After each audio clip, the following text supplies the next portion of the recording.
રાયબરેલી માટે રાહુલ ગાંધીની double engine MP theory કહ્યું અહીંથી પ્રિયંકા અને હું દેશમાં ચૂંટણી ગમે તે હોય પણ ડબલ એન્જિન એક એવો શબ્દ છે જે ખૂબ જ સાંભળવા મળે છે રાજ્યની ચૂંટણીઓમાં ભારતીય જનતા પાર્ટી નેતાઓ ડબલ એન્જિન સરકારના નારા આપે છે તેમજ એક સમયે સત્તામાં રહેલી આમ આદમી પાર્ટીએ દિલ્હી મ્યુનિસિપલ કોર્પોરેશનની ચૂંટણીમાં પણ ડબલ એન્જિનને તેના પ્રચારનો મુખ્ય આધાર બનાવ્યો હતો।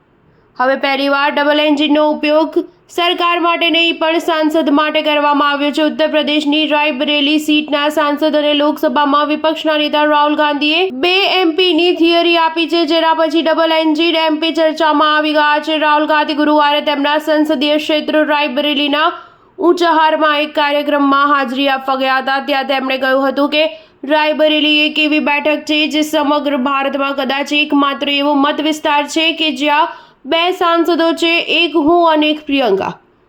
તેને પણ અહીં બોલાવો। ક્યારેક તમારે પ્રિયંકાને પણ આમંત્રણ આપવું જોઈએ। તે મને વાયનાડ બોલાવે છે અને હું પણ જાઉં છું। પ્રિયંકા ગાંધી પણ રાયબરેલીના સાંસદ છે, તેથી તમારે તેમને પણ અહીં આમંત્રણ આપવું જોઈએ।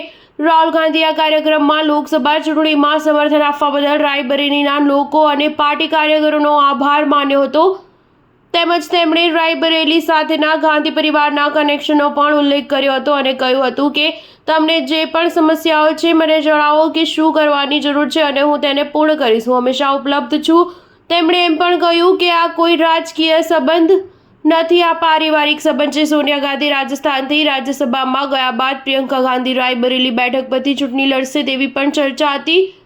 જો કે કોંગ્રેસે 2024ની સામાન્ય ચૂંટણીમાં પ્રિયંકા ગાંધીને ઉમેદવાર બનાવ્યા ન હતા અને રાહુલ ગાંધીએ કેરળની વાયનાડ બેઠક તેમજ રાયબરેલીથી ચૂંટણી લડી હતી અને બંને બેઠકો જીતી હતી। ત્યારબાદ રાહુલ ગાંધીને વાયનાડ બેઠક છોડી દીધી હતી અને પેટા ચૂંટણીમાં પ્રિયંકા ગાંધી સાંસદ તરીકે ચૂંટાયા હતા। સ્ટાર ન્યૂઝ 7 હંમેશા સચ્ચાઈની સાથે।